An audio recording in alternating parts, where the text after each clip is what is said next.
I, 30F, am getting married to Roy, 31 male. We met in college and hit it off right away. He's handsome, charming, smart and supportive. We fell in love and planned our entire future together. We planned where to live, how many kids to have, vacations, college fund for children, retirement, etc. I love him so much. He's my soulmate and my best friend. He would tell me he's proud of me whenever I achieve something. He's super supportive of my dreams and ambitions. He'd motivate me to take up projects which I was hesitant to. He'd reassure me that I'm capable and talented enough. He'd compliment me every time I got dressed to go out and tell me how lucky he was to have me as his GF. Roy's father passed away when he was just 8 years old and his elder sister Kim, 33F, was 10. His mother, Yami, 55F, never remarried. She's a very kind and sweet lady. I never got to know Kim as she lived in a different city for work and rarely visit us. We got engaged 8 months ago in an engagement ceremony. In my country, the to-be bride and groom get engaged in a ceremony among family and close friends. Kim moved back to our city and found a job here. This is when things started to get complicated. It's customary here for the girl's parents to pay for the wedding. My dad hired a wedding planner and told me to plan the wedding with them to my and Roy's liking. When we started the planning process, my future mill stayed out of it, but Kim would tag along with us wherever we went. To the florist, to the wedding planner's office, to the caterers, everywhere. I wanted it to be just me and Roy. I told him that I didn't like future Sil third-wheeling something just the both of us must have been doing together. He told me that Kim just wanted to be involved in her brother's wedding and I should be more welcoming of her. I would have actually been okay with it if she'd keep her moot shut and not give us her valuable input. When I choose flowers, it would be too pastel, choose a different color palette. When I would suggest the chair arrangement to the planner, she'd be like, that won't give a proper view to the guests on the far left. I wanted to have coconut pudding at my wedding. It was my absolute favorite dessert growing up and I wanted to share it with my guests on my wedding day, but guess what? No. Not coconut. I'm allergic. The thing that pisses me off the most is that Roy always takes her side when it's my choice versus her choice. He wouldn't fight or anything. He'd be like, it doesn't matter which flower it's going to be as long as it's you who's my bride. Let it go, babe, it's not a huge deal. The only thing that's important is that we're marrying each other and starting a new life together. When the coconut pudding thing happened, he asked me not to be selfish as it's not just about me and it's about both of us and our families. He said, Kim is family and I cannot exclude her from having the food at our wedding. I was really frustrated at this point. It's as if we're planning Kim's wedding and not mine. The final straw was when we were shopping wedding dresses. Wedding wear would be an appropriate word as it is our traditional clothing. My mom picked out this beautiful green dress for me and I loved it so much. But Kim had to poke her nose here as well. She told me that green isn't my color and I should try something else. Roy agreed with her. Then I tried different dresses and finally decided on a rose gold dress that I liked too, but not as much as the green one. We then started to shop for the families of the bride and the groom. When it was Kim's turn, I kid you not, this B/TCH picks out the same green dress and decides she's gonna buy it. I lost it. I didn't want to make a scene there, so I walked out. I and Roy had a huge fight about this at home. He told me that green wasn't going well with my skin tone and that T suits Kim better, that I should stop acting so immature, that Kim picked that dress after I'd already picked out mine. I couldn't believe my ears. For the first time since we started planning our wedding, I noticed how he's always taken Kim's side and never mine. I couldn't believe that the man I was looking at was the same man I fell in love with.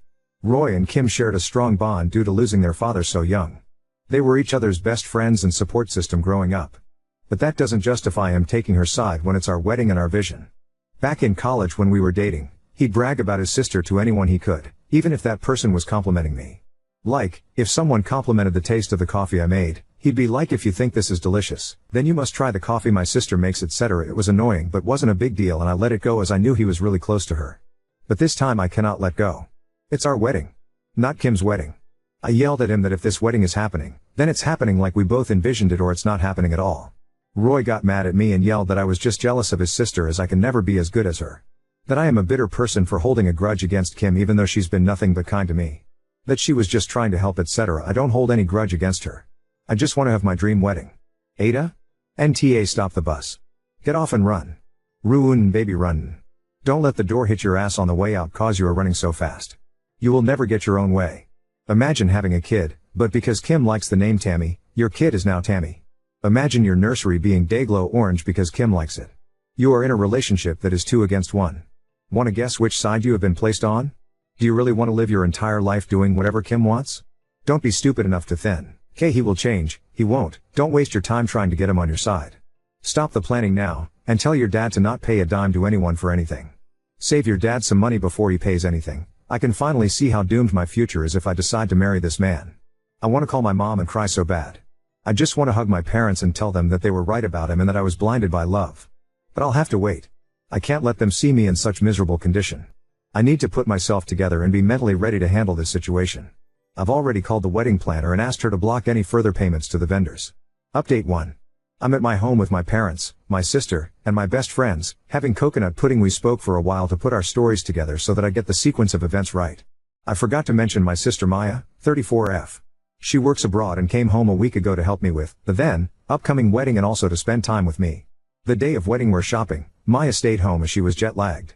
My mom, 2 of my aunties, 4 cousins, 3 uncles, Roy, Kim, Yami, ex-future Mill, 2 of Roy's aunties, 2 uncles were also present. So we were like 18 people shopping for wedding wear. When I got upset and left, Roy followed me back to his home where we fought. At the store though, my mom finally couldn't hold back anymore. She yelled at Kim and called her some nasty names.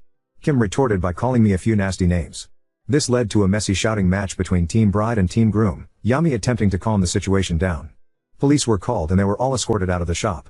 After this whole thing happened, Kim went missing. This is when I had that fight with Roy and went to stay at my friend's home. Kim wasn't answering her phone and she wasn't at any of her friends' or relatives' places. Roy and Yami searched for her everywhere as they were worried for her safety, then found her at a distant relative's house the next morning. Yami had called me, which I didn't answer, to ask if I knew where Kim might have gone. At the hospital, when I was inside the doctor's office, I had a full-blown panic attack. I started to hyperventilate, high pulse rate. I was passing out then regaining consciousness for a few seconds before passing out again. I just remember a needle piercing my butt. I was knocked out for a whole day, while my friend told me I was awake and acting drunk, but I don't remember anything that happened. I woke up on my bed at my parents' house. Nobody asked me anything or spoke to me about what had happened. My mom smiled sweetly at me when she saw me wake up and asked me if I wanted some coffee, and guess what? Mom's coffee kicks Kim's coffee's ass any day. Maya and I spoke about her life abroad. My dad brought me some snacks and ice cream. It felt good to put off thinking about the wedding and the fallout to a later time. Maya hugged me while I slept that night. I remember my heart feeling warm and tears running down my cheeks. She kept saying everything will be okay, have faith in God, it's okay to cry and let it all out.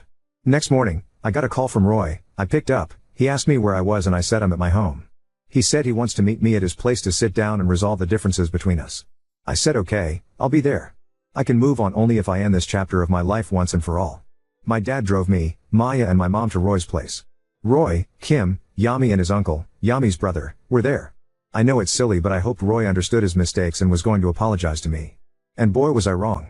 As soon as we all sat down, Roy started yelling at me for making a scene at the wedding dress store and he went on to tell me how Kim went missing, how she was so upset because of the things my mom had said to her that she could have harmed herself, how his mom and him had to drive around the city all night in search of Kim and how I was so heartless to not answer Yami's call. I calmly asked him where I was that night. I, like Kim, hadn't answered my phone too. I too was upset because of our fight. Did the thought of my well-being ever cross his mind? He went quiet for a few seconds then tried to say something fumbling his words. It didn't even make any sense. I told him that I now know who is more important to him and it's definitely not me. His uncle intervened to speak over me to my dad saying kids these days fight over the smallest things. I'm sure you can make your daughter understand how married life requires sacrifices and isn't like in the movies. My dad told him that it's my daughter's life and only she gets to decide if the issue is small or big, so let her speak to her fiancé. I looked back at Roy and told him that I know that I am the side chick and your sister is the main chick. Any person with even a shred of self-respect won't be fine with being her own husband's side chick. I said, you are free to marry your sister at the dream wedding that she has planned. At this moment, I saw his face turn red and before I could understand what was going on, Roy had slapped me across my face so hard that my inner cheek and my nose started to bleed. My dad punched him on his face, got him in a chokehold and continued punching on his guts. Yami, my mom and his uncle were trying to separate my dad and Roy. Maya hugged me tightly and was tending to my bleeding nose when Kim yelled like a banshee blaming me for something. I'm unable to recall what she exactly said. Even Maya doesn't remember it properly. I think it was on the lines of I wish you had never come into our lives and made it a living hell, while marching up to me with her hand in the air to hit me. Maya held Kim's hand before she could hit me and backhand bitch slapped her. Kim fell to the floor and screamed like she was being skinned alive. By this time, the neighbors came in and separated everyone. The police and ambulance came a few minutes later. Roy was bleeding from his mouth and his face looked bluish. The ambulance took him away. I was taken in another ambulance. After I was treated, I was taken to the police station where mine and Roy's family were seated, but Roy wasn't there. Yami approached me and told me that she's sorry and wished me luck for my future. The police took my statement and asked me if I wanted to press charges against Roy. I said yes. They informed me that his tooth had been knocked out and one of his ribs was broken, so there is a chance he might press charges against my dad. By midnight we were all allowed to go home. This morning, my friends came over and we all had our breakfast together. After a lot of discussion, we decided that I need to start therapy as well as medication for my mental health. We ordered pizza for lunch and my dad kept making lame jokes. Later Mom, me, Maya, best friend 1 and best friend 2, account owner, started reading the comments on my post. Mom was so happy about the replies to my comment about wanting to call my mom and cry. She told me that I should never worry about being vulnerable with them. I need not put on a strong front for them when I'm actually hurting inside. She said she'd wished I'd contacted her sooner. I would like to thank every single one of you who took out time to comment and show concern for a complete stranger. If it weren't for people like you, I wouldn't have seen the issues that I see so clearly now. I might have even forgiven him and ended up in a miserable marriage. I thank you all from the bottom of my heart. You all restore my faith in humanity. And for those who said that I need to grow a spine, well yes I do, but I'd like to share my POV in my country. Girls are taught from a very young age that girls who keep families together are good girls and girls who break families are bad ones. Even though my parents never taught me that and I have a master's degree, this concept somehow got ingrained in my brain at a very young age. That's why I wouldn't speak up to Kim. I didn't want to cause conflict between them because that's what the bad girls do. I hope therapy helps resolve it. I'm still grieving the loss of not just the past and the relationship but also the beautiful future I dreamt of. I'm grieving the loss of the love of my life, a person who actually never existed. I know it will take time for me to heal but I do feel lighter. My parents are over the moon but they hide their happiness from me as they know I'm still hurting. They look like they've aged backward. Roy has been discharged from the hospital. I hope he and his sister live happily ever after. You have such a supportive family. I am so happy for you that you found out who really loves you and dumped Roy. You're going to be so happy without Kim and Roy destroying your happiness. The way I felt so claustrophobic since Kim moved back is something that I have never experienced. Now that feeling is gone. This shows me that it was the right decision to dump him. Now on to second story. Moved out while my fiancé worked. After discovering she'd been making out and more at clubs, now her family attacks me. I, 25 male, met my, now ex, fiancé in my first year of college. We were both 18 and went from friends to lovers pretty quickly. We clicked so well and everything was so easy and effortless. We had a really good relationship. It's the kind of relationship that everyone wishes they were in. The kind of relationship that people idolized and said if those two broke up, then love doesn't exist. You get the picture. For the purpose of this post, let's call my ex Ashley. Ashley was everything I was looking for in a woman. Funny, smart, attractive, down to earth and family oriented. She wanted to build a life together. Our families got close over the course of our relationship. It was like we were already one big family before even getting married. As planned, I popped the question a year ago not knowing that this would change everything. She said yes of course, but things started to change. Slowly but surely, over the months, she became more distanced. I tried to ignore it and chalk it up to nervousness. You know, cold feet before taking the big marriage plunge. I should have trusted my instincts. She always went out with her group of friends on the weekends. I've been on these outings before, usually it's clubbing and drinking. It's not my scene but I trusted my girl so I had no problem with her going without me. These outings became much more frequent after I popped the question. I tried to ignore my gut feeling that something was wrong about this. I should have listened. Last week I get a text from one of her girlfriends. She said she feels super guilty about what's been going on. According to her, Ashley has been worried about getting married. She feels that she hasn't had a chance to explore other options and the prospect of getting locked down for life made her really anxious. On these outings, she will frequently flirt with guys, dance with them, grind on them, make out with them, to get it out of her system. Since she wasn't having sex with them, she didn't consider it cheating. According to the friend, she also gave one guy a BJ in the club bathroom. She sent me pictures and videos from some of those escapades. My heart sank. I felt like I died that day. I thanked the friend for telling me and told her to keep it between us. For me, any form of cheating is a big no-no. I knew it was over. What makes this worse is that I have a past with cheating. She knows about my high school ex who cheated on me, and being a stupid teenager, I tried to end it all. This just makes this whole situation cut even deeper. She knows how much hurt she could cause, and still went ahead with it. I wanted to crawl into bed and cry for a month. I wanted to be weak. I felt weak. I decided I would give myself the chance to mourn and cry over this after I protect myself. Me and my fiancé share an apartment that we both pay rent for 50-50. I decided to take 2 days off work and covertly started to move my things out to my brother's house across the city. He knows about everything and immediately offered his place to me. The first day I moved non-essential items out. When Ashley got back from work she made a comment about it, but I brushed it off by saying I sold some stuff and took some more stuff to a storage unit to tidy and clear space up in our apartment. She didn't question it. I was furious on the inside about everything that I found out about but kept cool to avoid suspicion. She noticed I was a bit withdrawn but I told her I was just tired and stressed from work. The second day, while she was at work, My brother and his wife came over to help me pack everything else, and I was fully moved out by 3 p.m. that day. Since then, I have avoided every single form of communication sent by my ex. I have completely cut her off. I refuse to talk to her or her family. I don't even want to confront her about what happened. She came home that day and saw everything was gone. She texted all my friends and family, who in turn texted me, but I only responded to my parents, who are fully behind me and my decision. Her family and friends are blowing up my phone and saying that I'm an off for leaving without a word. They've even been blasting me on social media. I don't really care. She knows what she did. To me, she is dead. She doesn't exist. Because of all this backlash, my brother and his wife are now also questioning if it was right of me to completely ignore everyone. This has caused me to doubt myself a bit, so here I am. Ada? Update 1. I didn't want to make this whole thing public. Despite what she did, some part of me still cares for her. I was with her for 6 years. You can't just throw that away overnight. I came to the conclusion that the right thing to do was to talk to her parents. Only, her family needed to know. Everyone else can have whatever opinion they want of me, I don't care. The people who truly know me and are close to me are the only ones I care about. I sent a detailed message of what happened to my closest friends and family. All of them, of course, believed me right away, no pictures needed. I didn't feel like it was necessary or appropriate to spread those pictures of her, so I didn't. Now that the people I cared about were sorted, I moved on to her parents. I messaged her mom, who by the way I had gotten so close to I considered her a second mom and she considered me a son. She was very upset with me, but agreed to meet up. I felt like this needed to be an in-person conversation rather than a nuke I drop in an email with everyone they know CC'd. I met her mom and her dad at a diner we used to frequent for breakfast. I know, so cliché. It was quite emotional. They were understandably upset. They didn't do anything wrong and I cut them out of my life like nothing happened. I understood why they were upset, so when they were confronting me I was very quiet, just listening. Letting them get it all out. I admit I was tearing up with them. That is until they accused me of some things. It's been a whole week since all of this went down.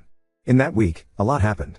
Apparently, according to her parents, my ex convinced everyone that I cheated and that she kicked me out, and I haven't been answering anyone because I was so ashamed of what I had done. LOL. I literally laughed out loud. I responded by saying that I am sorry and I wished them a happy life and walked out. I was so fucking upset I couldn't even have imagined of being accused of this. What a fucking joke. I can't believe her parents would believe her and throw me under the bus so fast. I walked out because I'm pretty sure I would have said some things I'd regret to her parents. I didn't want to do this, but she left me no choice. I activated the nuclear option. I went home, made an email titled "For Your Reading Pleasure" and attached every picture her friend sent me, including screenshots of the chat with her friend where she expressed how guilty she felt about the cheating. I also attached the videos of her grinding and making out with other guys. I included a long explanation detailing everything that has happened since D-Day. I ended the email by saying that I do not wish to be contacted and that I expect my ring back at some point. I attached her parents, any friend I could think of, and a coworker that I just so happened to know as well. Fuck it. So that's where I'm at now. I may be the asshole for sending that email, but she really tested my fucking limits when I found out what she was telling people. I have zero regrets. Currently crashing at my brother's place on the pull-out couch. He's helping me get through this, as much as one can I guess. Who knows what kind of fallout that email will create. Either way, I'm gonna sit back and enjoy it with popcorn, whilst sobbing. Update 2. The reason it took me 2 months to be able to come back here and write an update is because so much has happened in such a short span of time that even I'm having trouble processing it. The fallout after I sent the nuke of an email was catastrophically hilarious. My phone was blowing up with my ex's friends and family asking me tons of questions. Before I had sent that email, everyone was under the impression that I was a cheater and was kicked out. That email not only cleared my name, it basically turned everyone against my ex. Rumors of what had happened started circulating at her job. I attached one of her coworkers to the email if you remember from my last update. Apparently she couldn't take the embarrassment and ended up quitting. Her parents were less than impressed and refused to take her back in. They reached out to me and apologized for the way things went down. They recognized that they didn't have all the facts and judged me too quickly. Why? I'm cool with them now. They told me that my ex was struggling to make payments for her half of the rent. When I covertly moved out, I contacted our landlord and explained the situation. We only had 3 months left on the lease, so I paid my half for those 3 months, so I'm in the clear. Honestly, it was worth it even though I'm not living there. Our mutual friends also didn't take too kindly to being lied to and basically being manipulated to hate me. From what I've heard, most of our shared friends don't talk to her anymore. Even some of her girlfriends who knew what had been happening behind my back stopped talking to her, which is a little ironic if you ask me. I guess now that everything was public, no one wanted to be associated with her. And speaking of her friends, remember the one that initially came forward to me about this because she felt so bad? Yeah, so we're dating now. I guess through all the trauma, drama, and craziness, we started texting more and more. At first, she was just very supportive. She comforted me and helped me come to terms with what happened.